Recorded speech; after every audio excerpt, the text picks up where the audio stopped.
Okay, I believe we are back in action here. Um, we are starting 30 minutes later than I originally intended. Go ahead and go to your Q&A section there and just let me know if you can see and hear me okay. You know what's funny?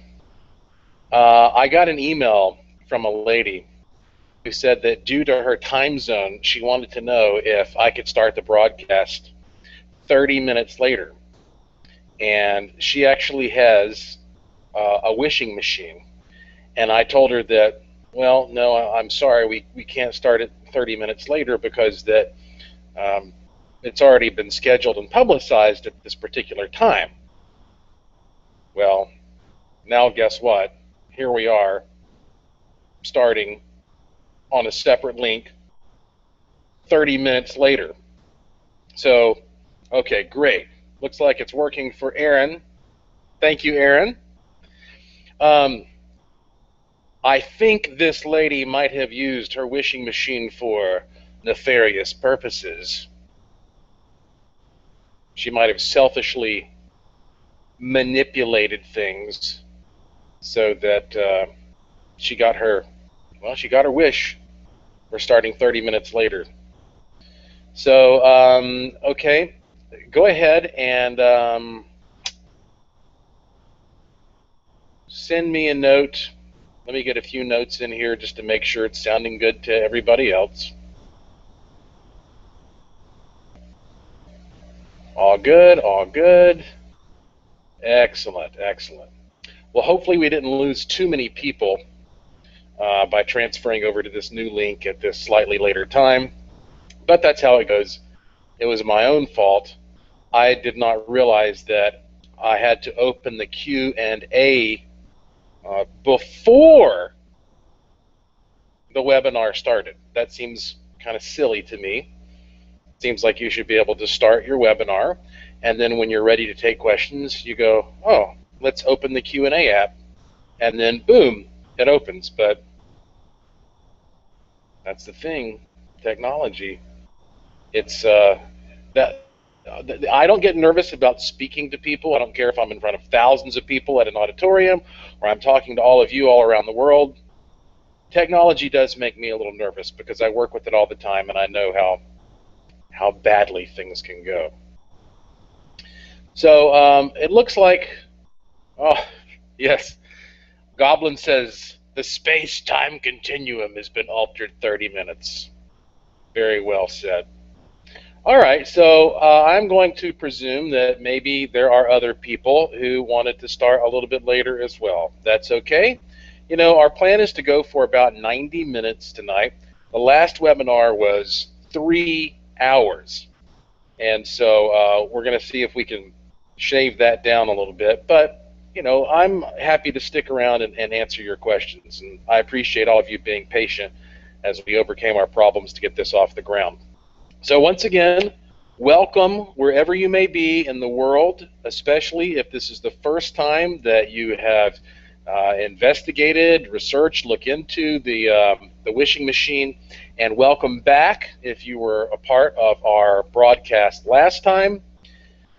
I am your Wizard of Weird this evening. I'm joining you from my condo here, my beach house in Puerto Rico, and many of you know that this actually was one of my wishes. I wanted a beach house, and here I am. I got one.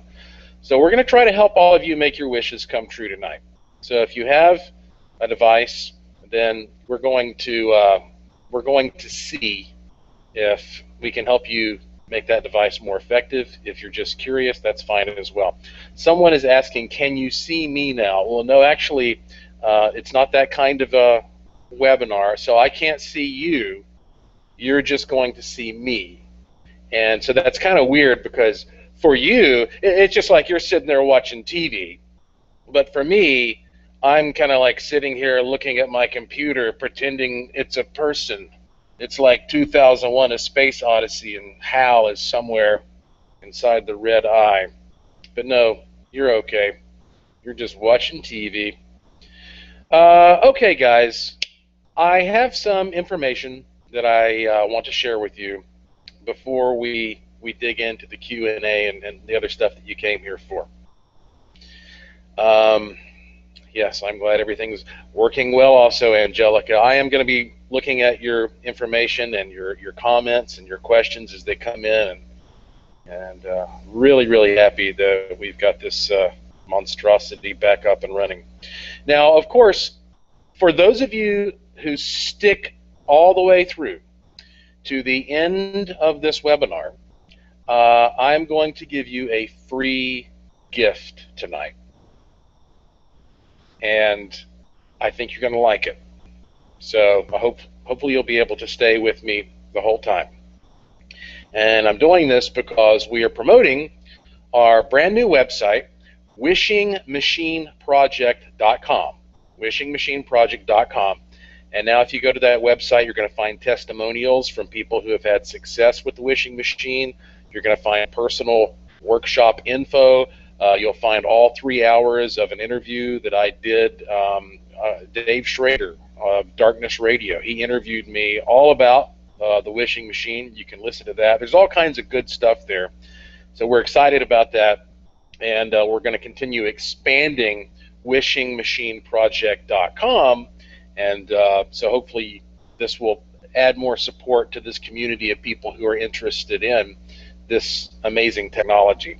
So let me sort of start here on what I want to present to you this evening, and then we will get into the Q&A session and honest here. So I'll be taking your questions and answering them spontaneously.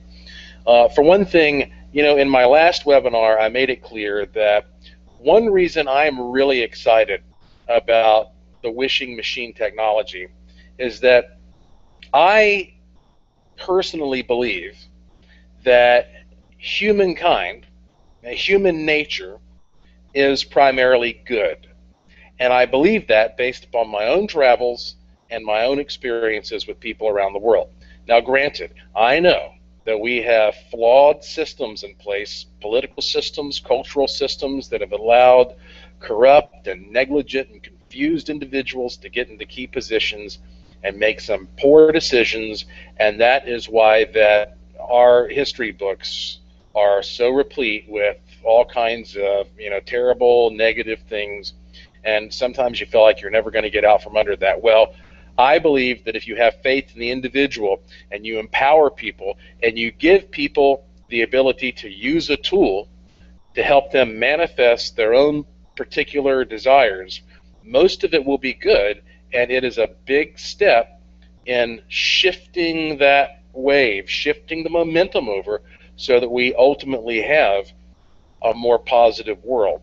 We just need to sort of undercut the systems and go back to focusing on the individuals. You know, I've always been fascinated by what they call scientifically the Kardashev Scale. Now, you probably heard something about this in your life. Kardashev was a Soviet scientist, an astronomer in the 1960s. He came up with this thing called the Kardashev Scale. And basically, it labels the level of evolution in various societies and civilizations in general. So basically, he said, and this has been adopted by many researchers since, that if humans, or any culture for that matter, but we'll say humans, if humans reach the point where they can harmoniously, efficiently take advantage of all the resources of planet Earth, well, they will become a type 1 civilization. And if you move beyond that and you're able to take harmonious advantage of all the energy resources in your solar system, well, then you become a type 2. And you move beyond that to taking advantage of all the energy resources harmoniously in your galaxy, and you become a type 3. After that, of course, one presumes if you move beyond your galaxy and you start going to other galaxies, well, then you're a type 4, right?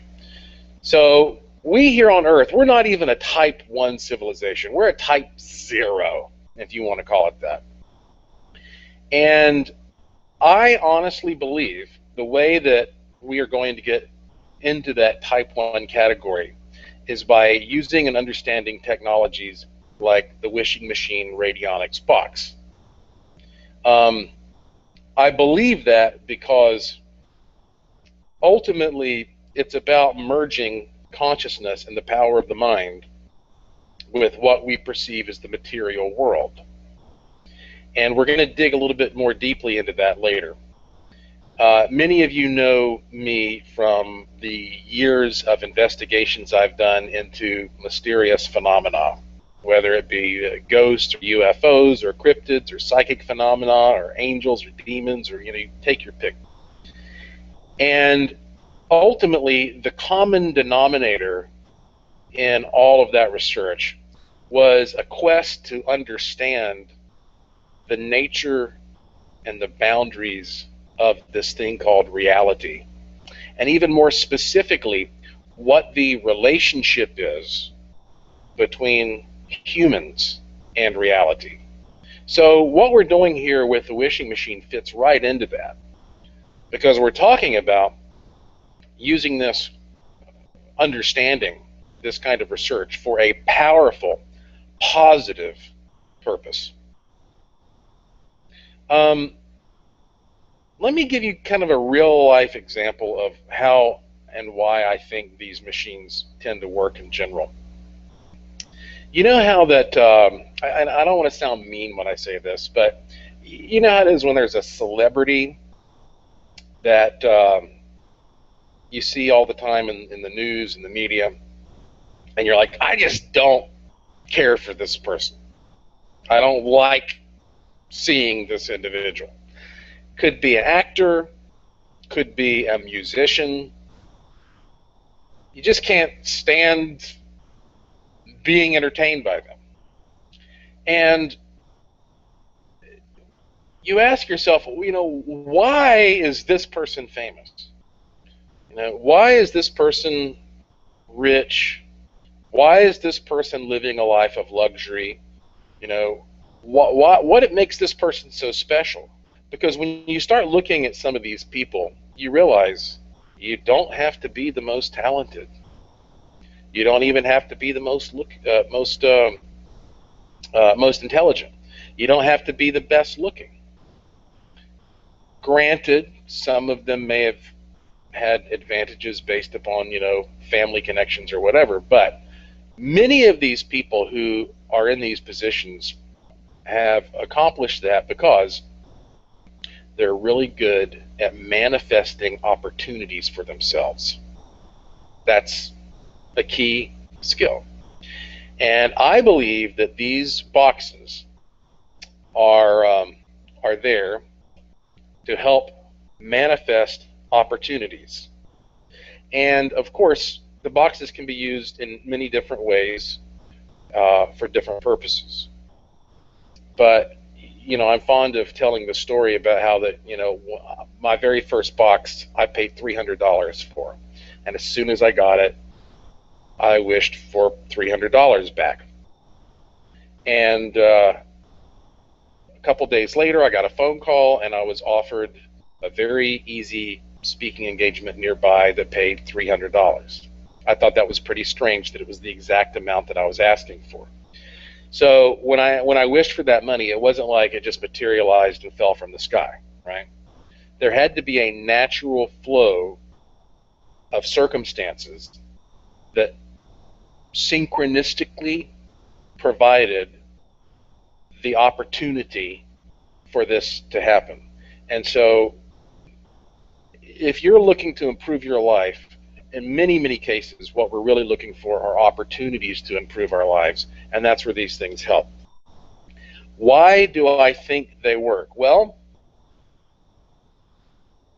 this is a subject that I could go on and on and on with.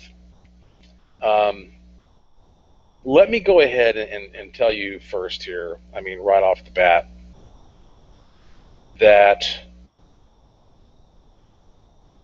okay, there's this concept in science called sympathetic resonance, or harmonic sympathetic resonance. And the idea is that, well, if you have two pianos sitting together in a room, and you pound the keys, or let's not even say a chord, let's say you hit one key on one of the pianos, that same key is going to vibrate and sound on the second piano. They're not physically connected, but it's the vibration, the resonance that they share in common is going to make both of them ring when you just hit the key on one, because they're both similar. By hitting the key on one, you've activated a corresponding response. And it's the same thing with the tuning fork. If you strike a tuning fork and there is another tuning fork nearby of the same key, that tuning fork will also start to resonate without any physical contact. It's really a very basic form of broadcasting. It's almost like if you have a swimming pool. Let's say you have a big Olympic-sized swimming pool, and there's a beach ball floating in the water on one end and a beach ball floating in the water on the other end. And on one end, you push the beach ball up and down a few times. Well, those ripples are going to travel across that pool, and when it hits the other beach ball, it's going to bounce up and down a few times. It's going to do the same thing. And there are different methods by which this happens in the world, in reality, but ultimately the idea is that when you send out a certain proper, highly tuned signal, then you can activate a corresponding signal. So that is what we call sympathetic resonance. The idea that when you create something, you get something like it activated, transmitting back to you. I believe these boxes work by what I'm going to call automated sympathetic resonance. Now here's what that means. If I want to change my life and I want to make a wish come true, which is what we're ultimately talking about here, well, sure, I can sit there and I can focus my thoughts over and over and over on what I want, how I want it to manifest. And I can transmit that signal out for that period of time. But when I stop and I switch my focus to something else, like, oh, I wonder what's for dinner tonight, or, hey, is it time for my favorite show? Well, then that transmission stops. Now, if your transmission is strong enough, and you reinforce it enough, and you keep up with it enough, well, then you might be able to eventually beat a path to whatever it is that you are hoping to accomplish. That's sort of basic law of attraction principle, that you keep focusing over and over on the same thing without any kind of subconscious counter intentions or subliminal blocks or whatever. And eventually, hopefully, the universe will rearrange itself and something like this will correspond and happen for you. Well, we live in a very, very busy day and age, a very, very busy era. And it is my belief that these devices, this technology, it produces what we call automated sympathetic resonance, meaning that you put your intention into this thing, you tune it properly, and then when you're done, you can go off and think about whatever it is that you want for dinner or what time your favorite show comes on. And that's fine, because the circuit inside here is conscious sensitive, and it is going to continue transmitting your desire over and over in the background 24/7, so you don't have to worry about it. Now that is an amazing concept, because this kind of thing shows us two things, really. Number one, how amazing is it to know that your desires can come true if you use the device properly. And number two, this opens up the floodgates for the type of technological interface that's going to take us to that type 1 civilization, conscious, sensitive media. Now, if that sounds too far out for you, You know, when Thomas Edison invented the phonograph, he would go out and demonstrate this device for groups of people, and they still did not believe that it would work. They thought it was a magic trick. They thought there was a ventriloquist around speaking, throwing his voice, or some hidden tubes, because, come on, how can you record a sound? I mean, really, think about that. If you put yourself in the position of people who lived in that world, a sound is something that, I mean, you can't touch it, you can't grab it, you can't see it.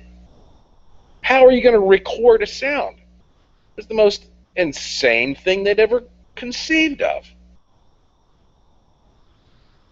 I believe that you can not only record sound, but you can record conscious intentions. We've learned how to record light. We've learned how to record three-dimensional light so that you can go to an IMAX and see a big 6-foot tall, Harrison Ford coming out of the screen. Looks like a real guy there. There's no consciousness there, but all the rest of it is three-dimensionally in place. Well, I think this type of technology is conscious sensitive technology, and in the future, this is going to be the norm. Let me just also say this. Okay, here I am right now, I'm joining you from the Bermuda Triangle. If I somehow slipped through the wormhole and I got transported 1,000 years back in time, and all I had in my pocket was my cell phone, well, I could pull my cell phone out and say, I doubt this is going to work, but let me try to call my wife. Obviously, that's not going to work.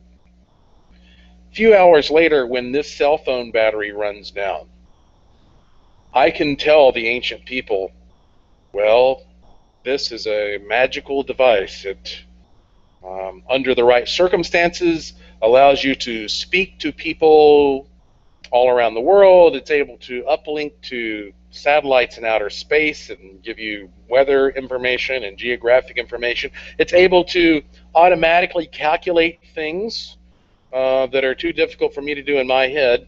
But right now, I know it just kind of looks like an interesting brick, right? You have to put all this stuff into context. What we are looking at here in this worldview, in this world day and age, may seem very, very primitive. But I tell you 100% with enthusiastic sincerity, I believe that this may be primitive by future standards, but this is one of the most effective tools that you can have in your hands to start shaping this thing called reality and morphing it around you. And that's what we're here to try to help you do. Because, hey, it works for most people, but there are people who have problems. I mean, most people, just about everybody that I know can eat peanuts, but some people eat a peanut and they have an allergic reaction and they almost die. Every medication that you see out there, they say this will help you, but there's a possibility this will happen. I don't need to go down the list, right?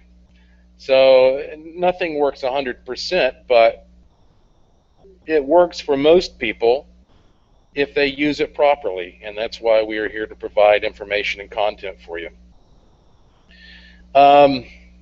Now let me go ahead and reiterate, I am going to give all of you something free at the end of the webinar tonight. I think you're going to like it. It's very cool.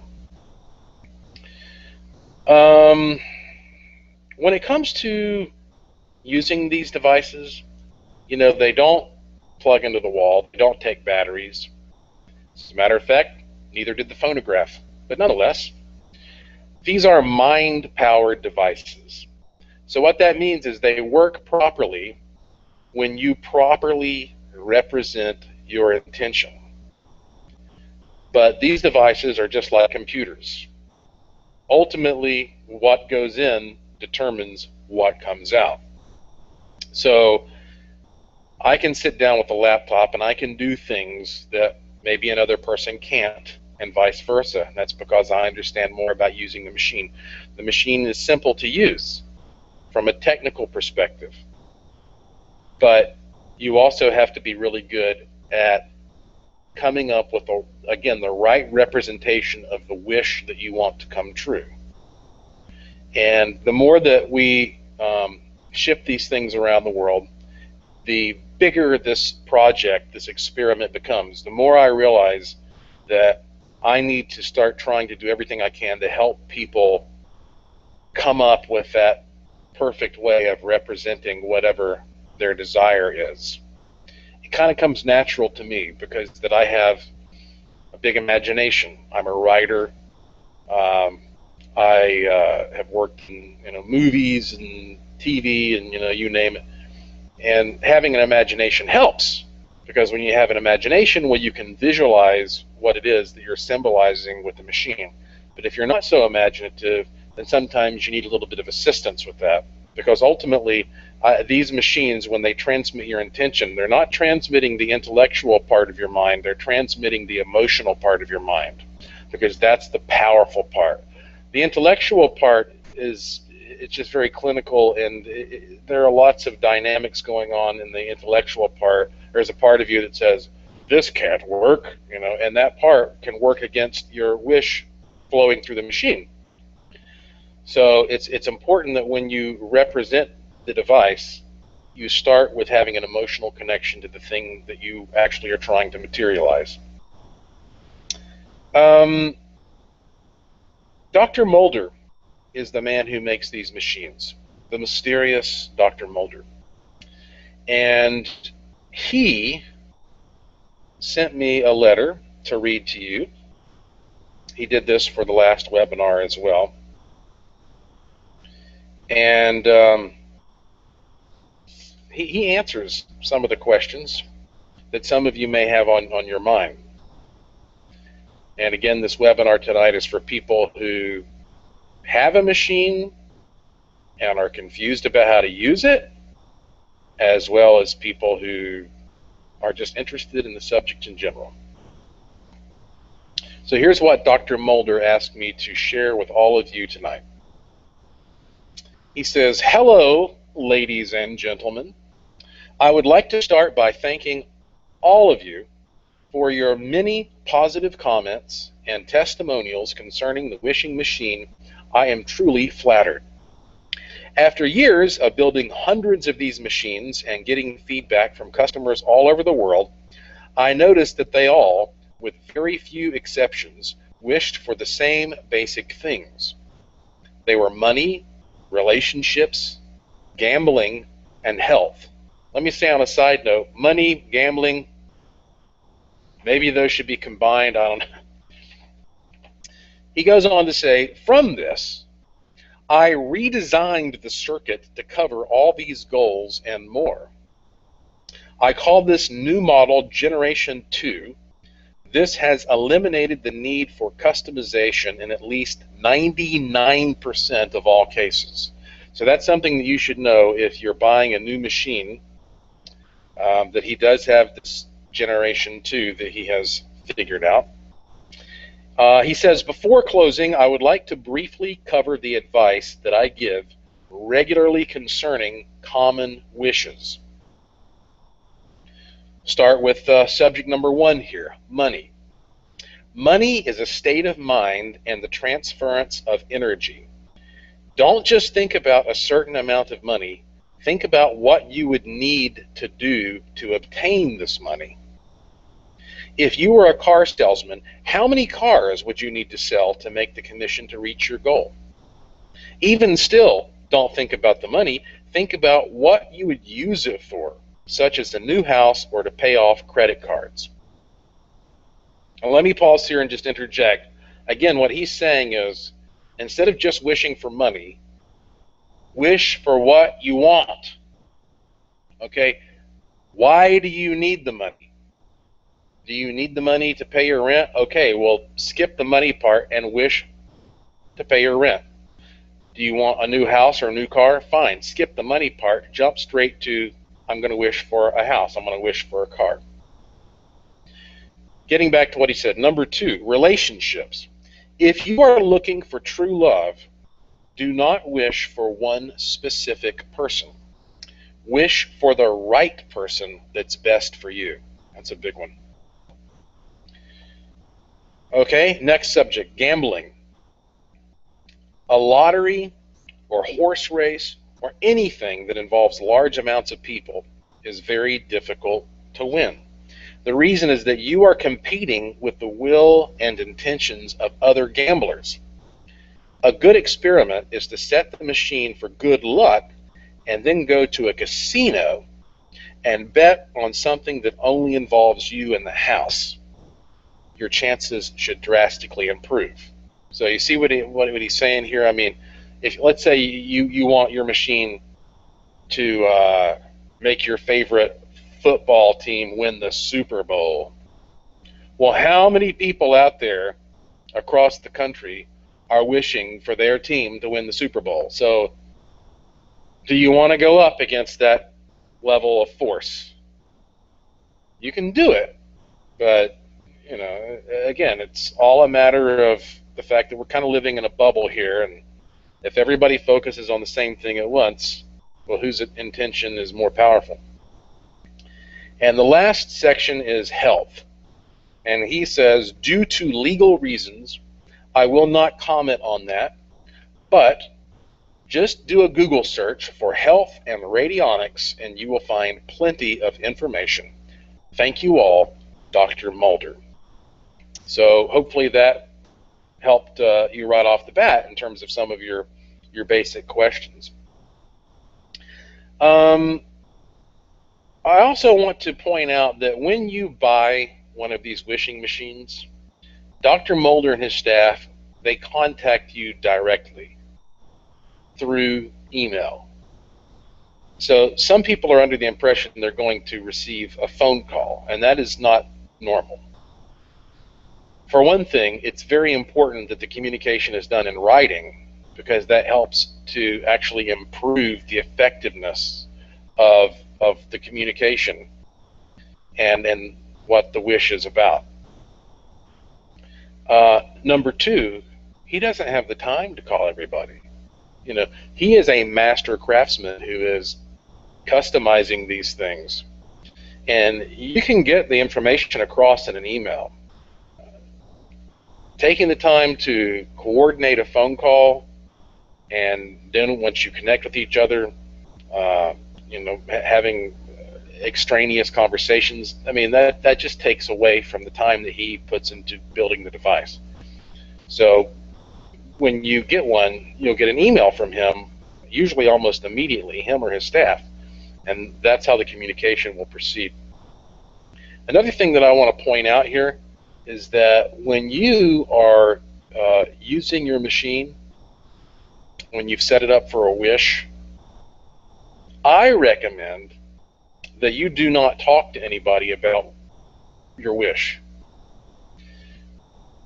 Now let me say, it doesn't always have to be that way, because I've had wishes come true that I've talked about with others, as well as wishes that I have not.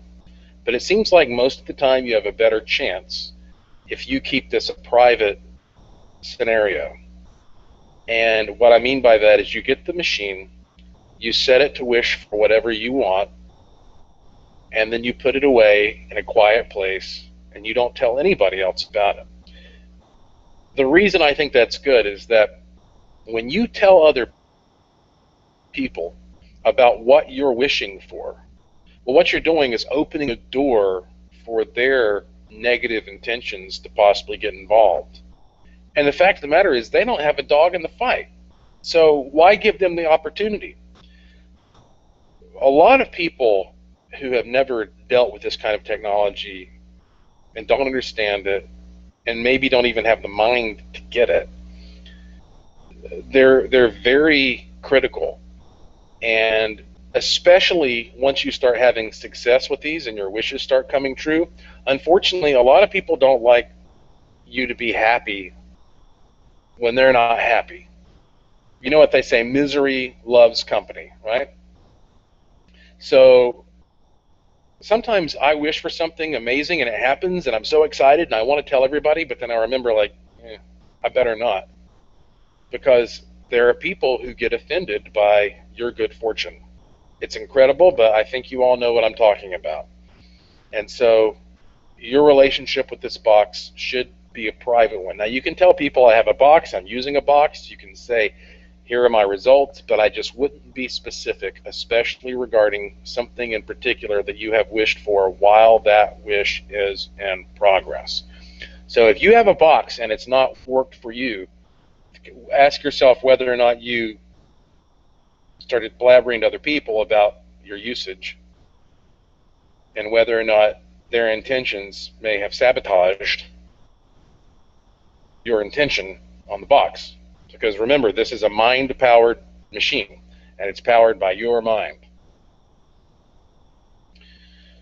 A little bit later, we're going to talk some about virtual wishing machines. And that's going to lead into the free gift that I have for all of you. But I'm ready now to take some questions.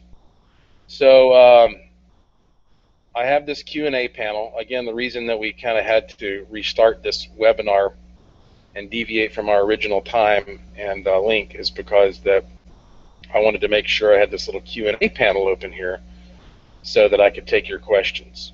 So go to your Q&A function there and put a question in, and I will do my best to answer it for you. And again, this can be a question that you ask if you have a machine and you want to know more about how to use it, or if you don't have this technology and you're just curious about the technology in general and you want to know. I mean, this could be a philosophical question, it could be a very functional question. I mean, we can talk about anything that you want, okay?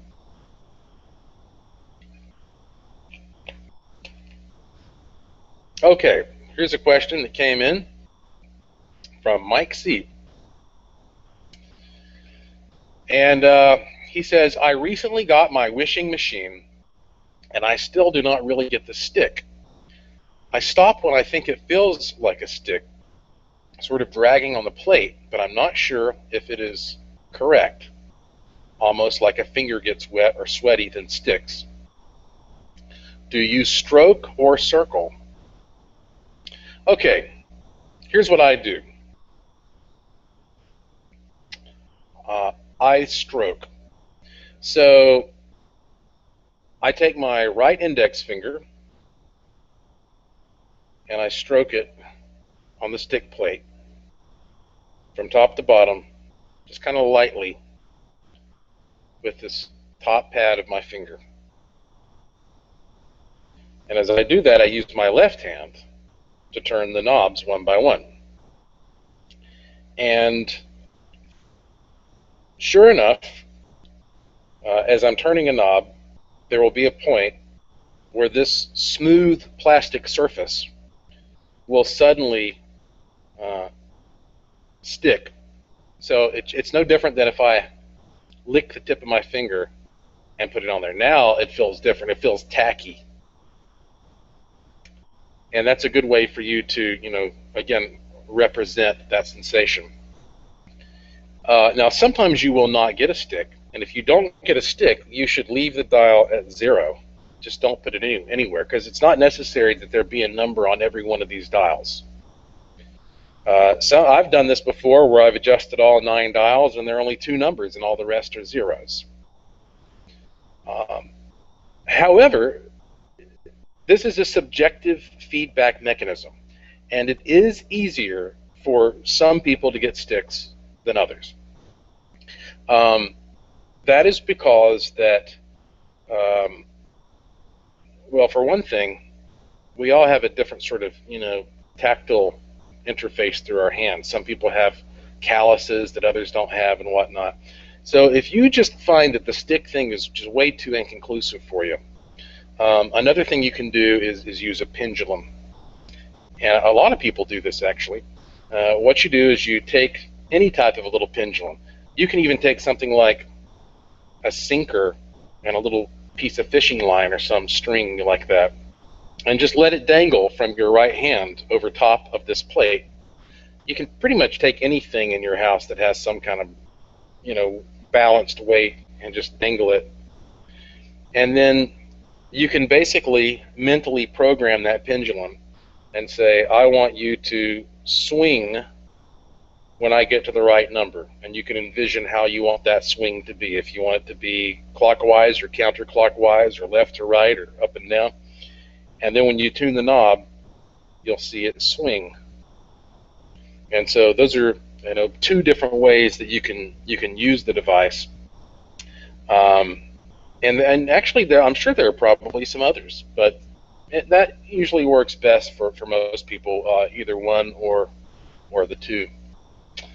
Okay, this is a great question from Angelica. What is the difference between your virtual wishing machine and the symbolic Hieronymus machine?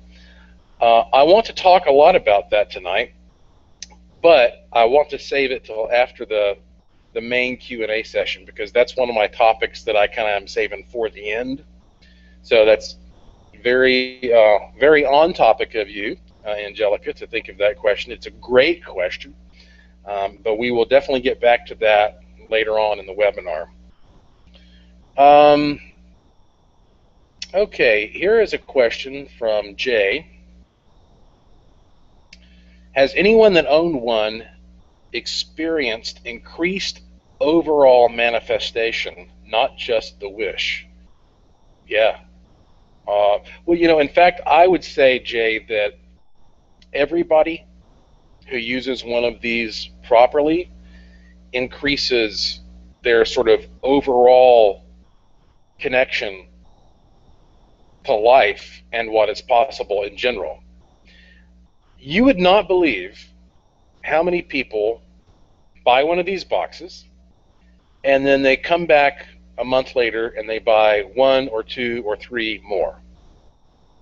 And whenever that happens, we know, okay, this person is having a lot of success, because you can only use one box for one wish at any given time.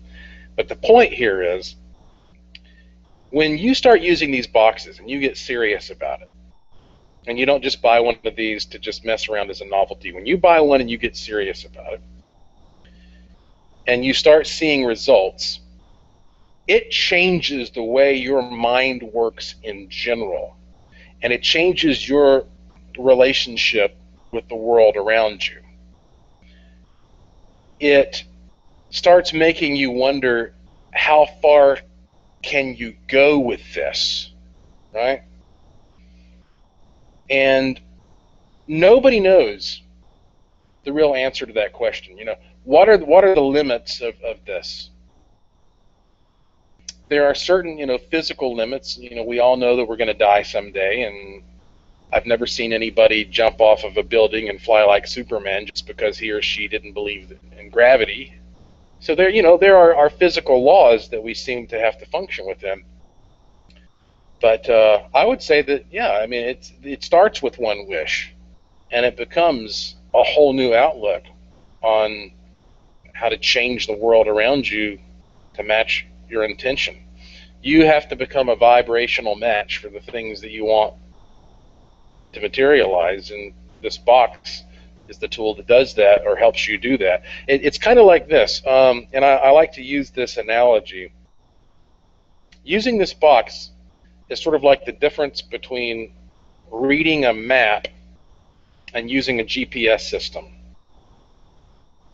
That's also very relevant when it comes to the difference between virtual wishing machines and physical wishing machines. They can both get you where you need to go, but one is a lot more fun to work with and a lot easier to work with. So just let that percolate, and we'll come back to that a little bit later. Let's see what other questions we have here.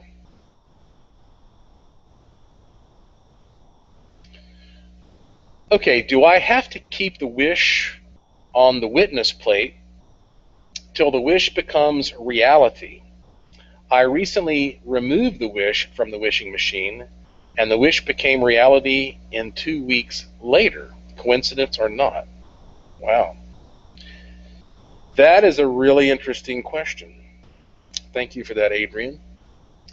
You know, usually you leave it on the machine, and yet the reality is all the sample does is help your mind create a thought form that exists on that panel. At least that's my understanding. Maybe there's something that I don't know here. I mean, I'm not pretending that I know exactly how these things work. I know that from a quantum physics perspective that makes a lot of sense. That, you know, there may be something about what you are envisioning creating an impression here, because we know that when you observe something, you change the physics of that thing you're observing. So generally, yeah, people leave it on there. But, you know, I mentioned in the last webinar that a blind person can use this machine and use it very, very effectively. And that blind person doesn't even necessarily obviously have to see what the sample is. The person is able to visualize it in his or her head. So I would say in your case, Adrian, you must be a very, very powerful visualizer. You must have put a very clear sort of energy into that thought form on that plate, and it probably remained transmitting that even after the physical sample was gone. But that's a really interesting question, and a good point when it comes to how these devices appear to function. All right, let's take more questions.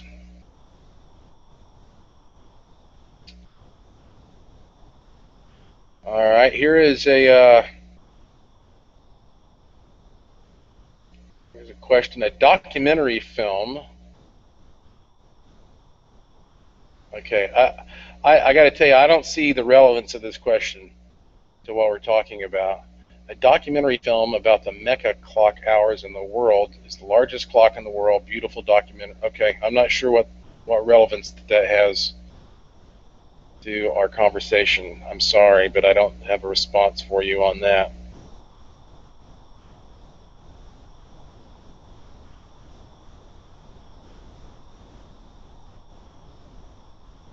Okay, here's a question from Amy Robinson. Can the box be shared, or is it only made to be for one individual? Yeah, you know, you really should not share your box. These devices become storehouses for energy, and they become storehouses for your energy. In fact, in the last webinar, I mentioned that, you know, Dr. Mulder says these devices are kind of, they're kind of like, well, they're living things. At very least, you might look at it, you know, kind of like your cell phone. You get a new cell phone, it's got some basic pre-programming, and then a week later, it's very customized to your settings and all the things that you're into. And a month later, you're so attached to it that when you put it on the table at a restaurant, you kind of can feel it over there. It's almost like an appendage of yourself that's over there.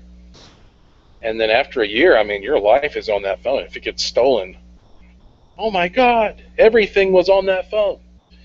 In the same way that your cell phone that you use every day becomes very personalized and private and sort of customized to you, your box should be a very personalized, customized object that only you use. Is it possible for more than one person to use the same box?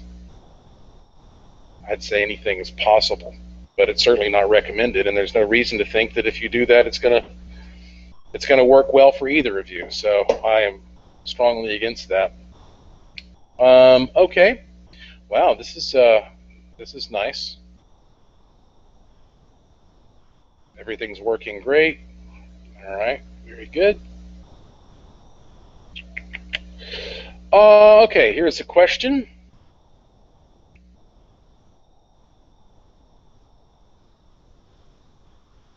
From William Chapman.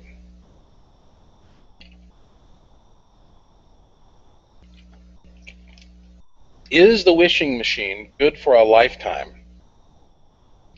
I guess I'm asking, is it good for an unlimited number of wishes? You said that it is made by the doctor for your wish. What I wish for this year may not be what I will wish for 10 years from now. Another great question. See, this is why I enjoy doing these webinars, because these are really thought-provoking questions. When you receive a wishing machine, it can be used over and over, infinitely, forever, for the rest of your life. However, it can only be used for one particular wish at a time. So you put a wish on there, you put it away, and you let that wish continue transmitting until you're ready to move on, which means either usually, well, your wish comes true, so now you want to reset it and start with a new wish, or it's not working and you're impatient and you say, I want to go back and I want to reset this thing and try again. And that's perfectly fine to do that. It does seem a little bit confusing, I know, when you hear me say that, and then you also know that Dr. Mulder gives you this option of, well, let me know if there's something in particular that you want me to focus on when I make it. And ultimately, any box that is produced by Dr. Mulder and sent to any person is fully equipped to be used for any wish of any kind. So it's kind of like, again, let's compare this to cell phones. This is a cell phone, and one of the things that it's meant to do is call people. So every single cell phone that Dr. Mulder sends out can call people, right? But if you want a special app put onto the cell phone for particular purposes, he can throw that in as well. It does not detract from the general use of this device as a cell phone to call people. It's just sort of like a little added customization that he can do for you. So I hope that analogy makes sense. The boxes are good for whatever you want, but if you also have a particular thing that you're working on at the time you order it, he'll help you with that and customize the programming a little bit for you.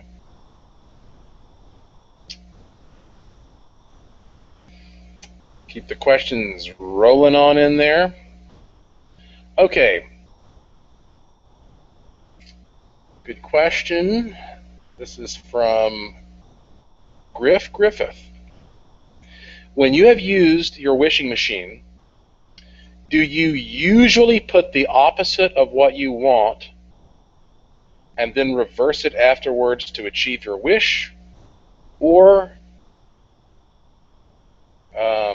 do you just wish for what you want and leave the dial as is? Which is more successful for you? Man, another great question. Okay, it is true. There are really two basic ways of using the device.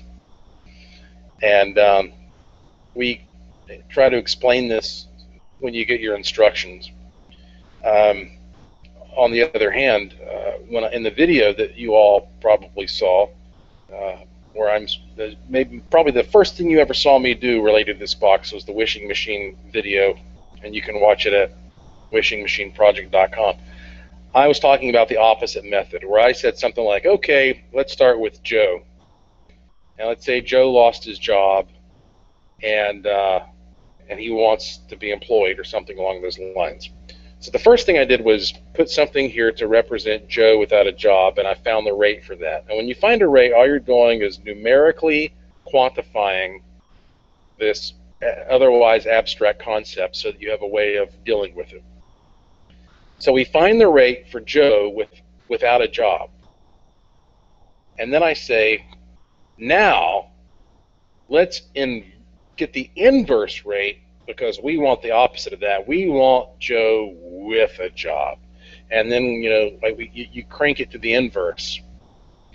Now, that's one way of doing it, finding what you don't want and then reversing the dials so it transmits what you do want. Another way of doing it is saying, well, hey, let's just skip the whole part about Joe not having a job. Let's just represent Joe with a job right off the bat. Let's find the rate for Joe with a job, and then let's just leave it. So these are two different ways of trying to use the device to solve the same problem.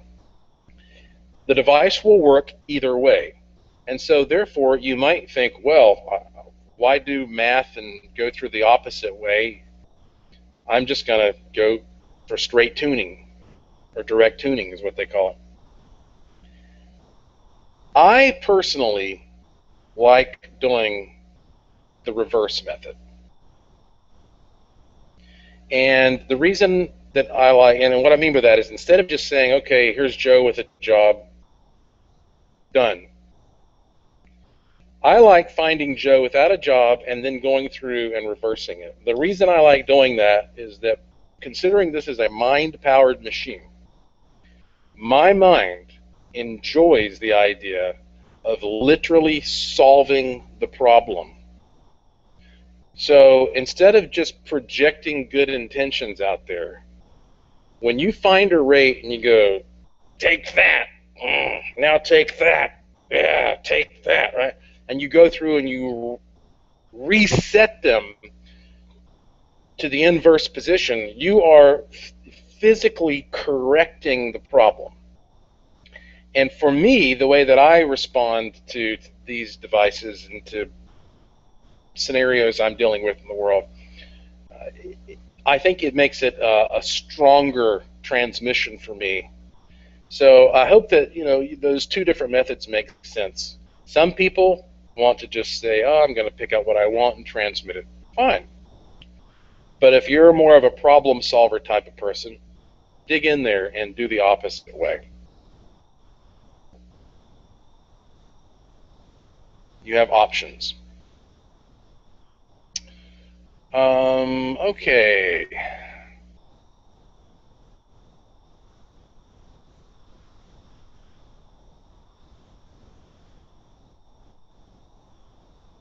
Let's see what other questions are coming in.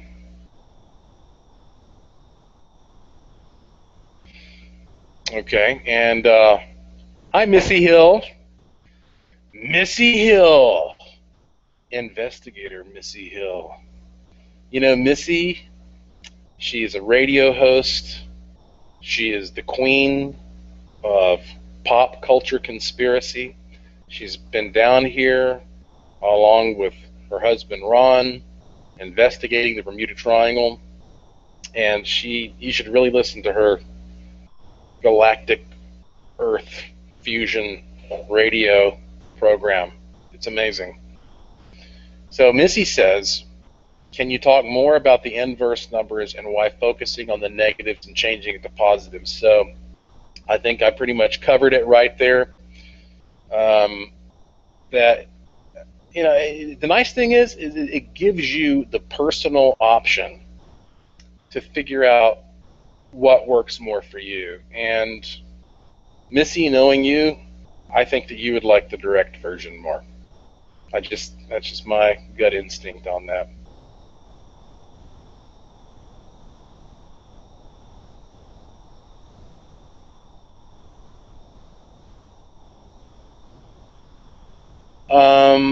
So let's see. Jay Raw says, Dr. Mulder and I'm very sad now because we asked Dr. Mulder, and I was on the last webinar and asked you, and we all chipped in on one, and now you're saying that it will not work. What I'm saying is that it's not a good idea, in my opinion, for people to share these things. I'm not saying that it will not work, but it's not going to work as effectively, in my experience. It's not.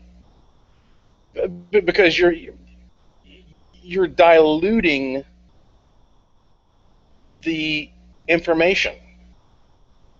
It's the same with anything in life.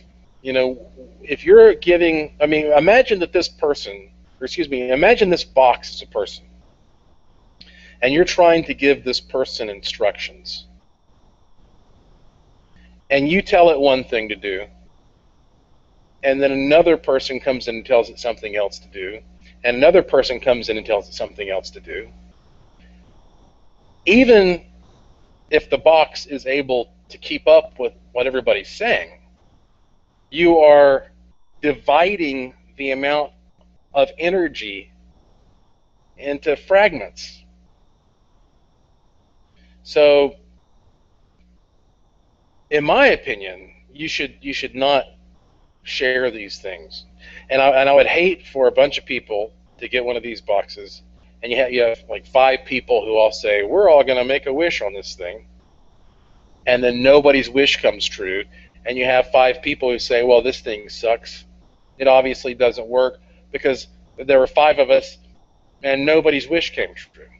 I'd rather not sell one if 5 people are going to be using it than to sell one and have 5 disappointed people. So that's my opinion. On the other hand, I do know that Dr. Mulder, he's always modifying these things, and maybe he knows something I don't know. Okay, here's a question from Fiending. How long should you wait after setting a wish before you move on to another wish if it doesn't come true? Is there an average time frame to see the outcome of your wish from the machine? This is a very complicated question, and it's one that we all deal with all the time. The short answer is there is no one set consistent time. Let me explain why that is to start with. Every human being is unique, and every set of circumstances is unique. And the connection that you have to your machine is unique. I think it's much, much, much easier, but just as an example, it's as unique as trying to teach someone to play a musical instrument. Most people out there can pick up one of these wishing machine boxes and get the basic instructions and go, oh, okay, and boom, wish comes true. That's why we have positive testimonials from all over the world. That's why that people buy these things, and then they'll come back and buy 2 or 3 more. But if it is like a musical instrument and you're trying to teach somebody how to play it, it's going to vary a little bit from person to person, right? So, you know, how long does it take to learn to play Mary Had a Little Lamb on a piano? It depends. And it depends on a lot of things. For one thing, it depends on how big your wish is. I mean, okay, let's say you are wishing to pay a bill that amounts to a $100 bill. Well, considering this is a mind-powered device, and you know in your mind that you have had $100 in the past, well, then it's going to be much, much easier for your mind to focus on that because you believe that that is an easier goal, and that's what this machine is going to transmit for you. And that's going to happen much more quickly than if you say, I want $100 million. Well, if you've never had $100 million, then there's a part of your mind that's going, hey, you can't have $100 million. You've never had that. You don't understand what that means yet. And so that confusion is going to come through the box. This is very similar to what I was saying in the last webinar about maybe somebody who says, oh, I just want to be happy. And you know, the person sits down and adjusts the machine, says, I want to be happy. Well, if that person has never been happy, well, then that person doesn't even understand what happiness is. And so if the intention that's going into the machine is coming out of your head, this machine is not going to know for you what happiness is. It's only going to be perceptive to what you put into it that represents happiness. So in that particular case, I would say, well, what you would need to do is think back on your life to a moment that represents the way you want to feel, a moment that you would consider a happy moment for you, where you spent 30 seconds watching a sunset, or maybe you were, you know, eating some wonderful meal, or you won some prize. I mean, think back onto a moment that represents what the feeling that you're going for, because that's what happiness is, the feeling. And then use that moment as your representative of happiness when you put your sample on the input plate. And I say that because you have to understand what it means. So if you're asking for something that is more familiar to you, it can come true very, very quickly. I've had things manifest almost immediately. I mean, within a minute or two. Other things have taken about 3 months. But usually the stuff that I consider to be bigger stuff in my mind is the stuff that takes longer to manifest. And the stuff that I consider smaller in my mind is the stuff that manifests more quickly. So it definitely has to do with the signal that you're putting into the machine. Because that's what you get when you get one of these machines. You basically get an open, more or less kind of blank slate. And what you put into the machine is going to determine what the machine puts out and how long it's going to take. So I don't know. I mean, if your wish doesn't come true after, you know, a month, go back and revisit it. But it does vary. I mean, there are a million, a billion, a trillion different variables in life in general. So it varies on a case-per-case basis. Okay, I tell you what, let's take a real quick little break and say about 1 minute, and then let's resume.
Okay.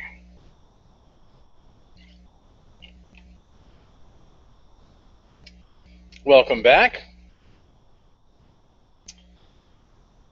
So, Angelica says in his book, Mind Machines You Can Build, Harry Stein describes a very simple scheme for building your own machine. Did you ever try to build your own machine? What is the significant difference between Stein's and Dr. Mulder's? Well, for one thing, I don't build machines. Dr. Mulder does. And I don't know exactly how he builds his machines. Dr. Mulder has said in the past that what he does is take many different philosophies regarding Tesla harmonics, quartz crystals, sacred geometry, and traditional electronics, and he puts them into a unique proprietary circuit, a circuit that can be customized and nuanced depending on the particular individual customer, because we are dealing with, again, the idea of a conscious, sensitive medium. I do know, and of course I'm a big fan of G. Harry Stein. I've read his books, and I do know that once in a while somebody will contact Dr. Mulder and say, can you make a device for me that's just like the one that Stein included in his books? And Mulder will do that. But his devices are different. And I don't know exactly how they are different because, again, it kind of varies a little bit from individual to individual. And when you receive a box, just like this one, usually it's got a little latch on it. And this is glued shut. You do not want to open this. If you open it, it will disturb the circuit inside, and it also changes the way that your mind interfaces with the technology.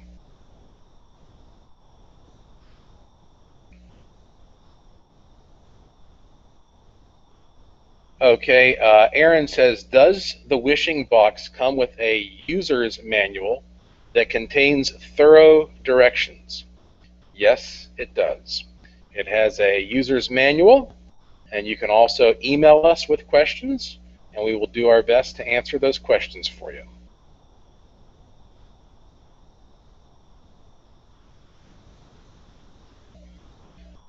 Okay, so again, Jay is saying, I'm disappointed. We just wanted to get 2 more for us. I feel like we've been ripped off because we did ask before purchasing and we wanted 1 wishing machine each. Well, look, what I can tell you again is that I don't know who you are, Jay. If you have talked to Dr. Mulder and he has modified something for you, then maybe you have something special. But for people who buy a basic unit, it should be 1 unit per person per wish, in my opinion. But if he has created something special for you, then you should email him and ask him, because he does customize things. Not all these boxes are the same. We offer a basic standard box.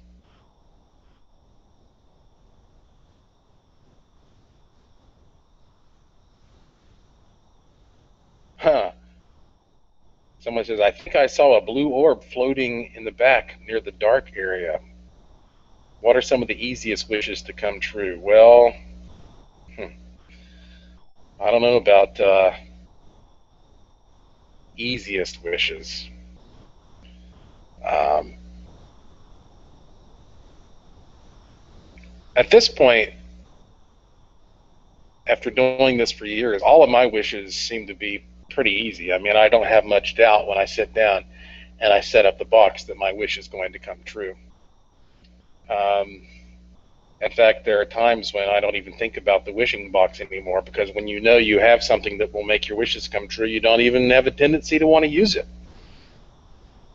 So, I couldn't tell you a particular thing or a particular subject. I've made some big things come true, and okay.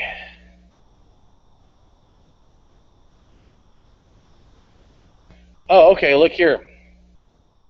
Dr. Mulder has actually responded to your question, Jay. And he says it was designed in your case for multiple users, but one at a time. Sorry if there was a misunderstanding. Okay. So again, he did do some type of a special design with your box, Jay. So if there's, obviously you're kind of unclear about whatever the special design was. So be sure to talk to him directly, and you can get that squared away. All right. Guys, let me go ahead, since we are getting a little bit short on time here. Now, let me go ahead and talk about virtual wishing machines. This is a really interesting subject.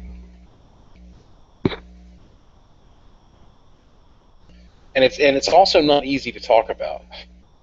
In fact, I mean, you have to realize this is one of the most complicated things in the world, this wishing machine radionics box technology. And when I sit down here and I'm taking questions, I mean, I'm trying to figure out how these things work as well. I don't have all the answers.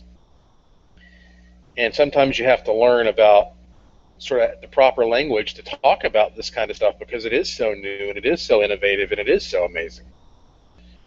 Okay, this box that we have here, this is a physical radionics box wishing machine. That means you've got a physical structure, it has a physical circuit inside, you can touch the input, you can touch the output, you can tune things. This is a very interactive piece. And it also contains elements that do things that we just don't quite understand. You don't have to understand how they work to get it to work. I mean, do you understand exactly how your microwave works? Probably not. I mean, even if you understand some about the theory behind how it works, well, there are these electromagnetic waves in the microwave band, which are long enough to pass through and cause friction so that the molecules speed up and bounce around and produces heat, etc. Okay, fine, that's theory. But I mean, if you opened your microwave up and looked inside, would you really know exactly what you were looking at? Maybe one of you or two of you would, but most of us would not. So this is a box that does something very strange, and most people don't understand exactly how it works. But what we do know is that ultimately what it does is tune and transmit your intention. So no matter how many specimens you put on it, no matter how many knobs that you turn, ultimately what you're doing is transmitting your intention, right? And there are ways to transmit your intention without the physical structure. Now, it's not as effective. I used to think it should be, but now I've learned more and I realize that it's not. But it is effective as long as you're focusing on it. Virtual wishing machines are basically printed designs. And these are printed designs which represent concepts that your brain is able to latch onto in an abstract fashion. So let me give you an example of this. Let me try. Let's say you're at a restaurant or a bar or something with a loved one, and a man walks up, some random guy, and he starts saying something really insulting and demeaning to your loved one. And this continues to escalate, heat up, and you finally decide, I'm going to punch this guy. And right when you're about to punch him, you notice he's wearing a badge. Now, that badge at that moment could be a lot of different things. It could be a real badge of a real authorized policeman. It could be a toy badge. It could be something that isn't actually a badge but just looks like a badge. But for that moment, all you're seeing is a symbol, and that symbol is going to cause new thoughts to shoot through your brain and change the way that you're physically going to react to the situation. It is a symbol that, without words, without numbers being visible, is still strong enough to create a reaction in your brain. Well, now, after thousands of years of human evolution, there are certain designs and patterns that don't have words, that don't have numbers, but due to cultural trial and error, they are able to create some type of a reaction in your brain, in your mind.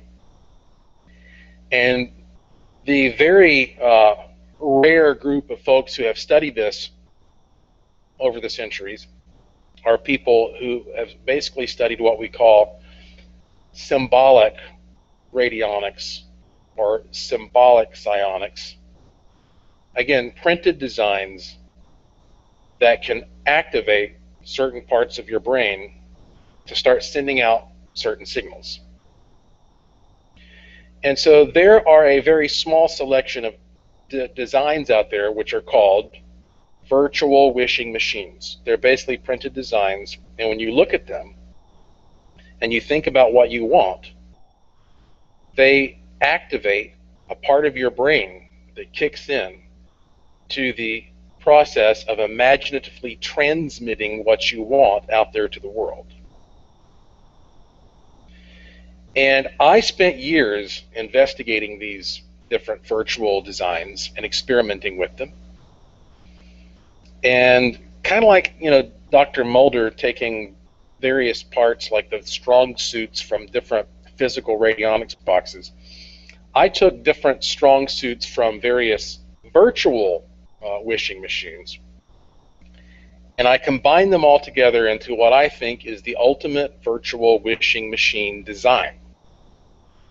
Now, this is a pattern, to be more specific. It's a series of patterns. And the series of patterns is there to allow you to more effectively transmit your wish and your desire at the moment that you're focusing on it. And I put this into a booklet called the Wishing Machine Workbook. Now, some of you may own that workbook. It has been shipped all over the world, and if you go there to buy the Wishing Machine Workbook right now, it costs $36.95. Well, I told you guys I was going to give you something free tonight.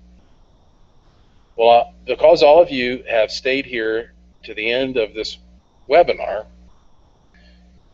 for the next 24 hours, all of you are going to be able to get a free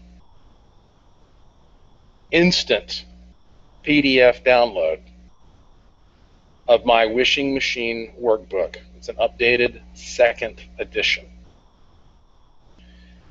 Now, I'm only going to do this for 24 hours, and I'm not bluffing you. After that, it's not going to be available. You'll see it's not there for free. But when you download the PDF, I also want you to know that you have my permission to send this address of the page to your friends, your loved ones. You can put it on your Facebook page. You can post it on your Twitter feeds. It's perfectly fine. Send it to everybody and say, hey, this is going to be gone in 24 hours. All you have to do is go to freewishbook.com. This is the first time those words have come out of my mouth. freewishbook.com. And for the next 24 hours, you and all your friends, all your family, just tell them to go to freewishbook.com. You can go there and download the free PDF of the second edition of the Wishing Machine Workbook. The thing that's so cool about this is that up until now, the Wishing Machine Workbook has only been available as a physical item. But now that you can download this as a PDF, you can keep it on your cell phone. And that means you can bring it up throughout the day and you can use it on your telephone. And as you'll find when you read the Wishing Machine Workbook, this is a fantastic introduction to the Wishing Machine technology. It doesn't employ the ASR, the Automated Sympathetic Resonance, which is what these boxes are for, meaning that they have a circuit that continue transmitting your intention. That's what a physical wishing machine does. But these devices are going to amplify your initial intention. And sometimes there are people who contact me and they say, I would like to be a part of this project and I would like to buy one of these boxes, but I don't have $195.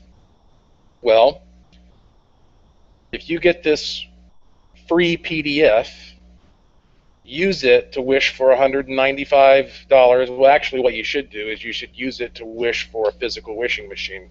And the $195 part, well, like I've told you before, that's just on the sidelines. So you have no excuses now to not get involved with this technology. I'm giving you a free opportunity, freewishbook.com. It's right now East Coast time, about almost 9 p.m. And so tomorrow night, 9 p.m. East Coast time, it's not going to be available anymore. Okay? Let me take another question or two. Here's a question from Lisa Lloyd. She says, hi Josh, if you make a wish and then decide there is something more pressing you want to wish for, can you reset the machine for a new wish? Absolutely, Lisa. You can use your machine over and over and over for different wishes as long as you want for the rest of your life. You can only use the machine for one wish at a time. So, mind you, I'm talking about the basic unit that you get when you go to wishingmachineproject.com.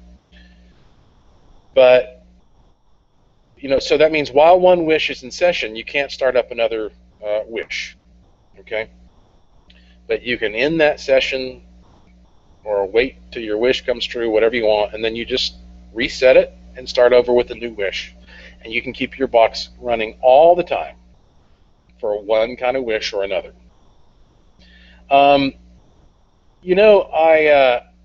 I obviously, unfortunately, have had a few little bugs here getting these webinars off the ground properly as I've been learning things. But I am planning to do another webinar just like this next month. I'm planning to. I don't know for certain. My months can get pretty crazy and things get away from me. But my plan is to do one of these next month, and when I do that, I have another freebie that I'm going to give all of you who actually take the time to tune in here and be a part of the live broadcast. This freebie is, and I know this sounds really cheesy, but I think I can call this, based upon my personal experience, the single most powerful good luck charm in the world. And again, that sounds really silly and really shystery, but I swear when I explain this to you, it will make perfect sense. And then if there's only, this will be one of the best freebies that you've ever gotten. So I'm trying to reward those of you who make the time to tune in here. There are people who have asked me if I'm going to change the time of these to accommodate people on the west coast of the United States a little bit better. Maybe I'll do that. Maybe I'll try to start it a little bit later next month. But the reality is we have people who tune in from all around the world, and so we're dealing with a lot of different time zones. But maybe next month I can do something that is a little bit later. So I'm going to take a few more questions here before we call it a night. Jennifer Whitehill says, do you have to cleanse the box before making another wish? Jennifer, you don't have to. I mean, really, all you need to do is reset these knobs back to 0, and that's kind of a cleansing process. But it never hurts, in my opinion, to take a moment when you do that and to literally take your hand and wipe it across these plates. And imagine that you're wiping the old wish away. You're pretty much removing that thought form. And if you've ever studied what they call tulpas are thought forms. And I've done some experiments that I believe provide some rock solid proof that they're real. If you go to joshuapwarren.com and scroll down, you'll see a report about some experiments that I did with thought forms and tulpas. And so I believe that you have a thought form for your desire here, and if you just wipe it away with your hand and your mind, it's a good idea. You don't have to do it, but it's a good idea.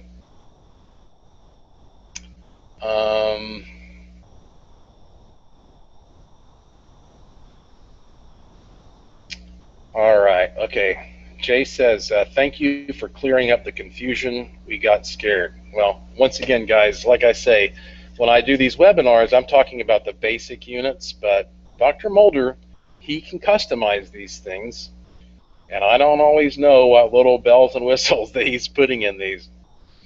Another person here, Fiending, says, is the helmet more useful or the antenna? Well, I like the helmet. I'm kind of a geek, but I like the helmet. They're both very useful, but I think the helmet's really cool. I might be the only person who thinks that I look cool in the helmet, but okay. Well, I believe that's going to do it for this webinar. Remember, we will do our best to answer your questions when you email them. And let me also repeat, if you go tonight to freewishbook.com, you can download the free PDF of the Wishing Machine Workbook. You can post that link on your Facebook page, your Twitter, email it to your friends, and then I'm going to take it down in 24 hours. But I think that it's going to be interesting to see what kind of reactions we get from people who are able to use that actual free virtual wishing machine design. So, hey, I'm looking forward to touching base again soon to see how everything is going, and it's really magical to be interacting with all of you as we learn together how to transform this reality and how to take some personal power back that most people unfortunately feel they don't have anymore. So thank you for being a part of tonight's live interactive webinar, and till next time, my friends, best wishes.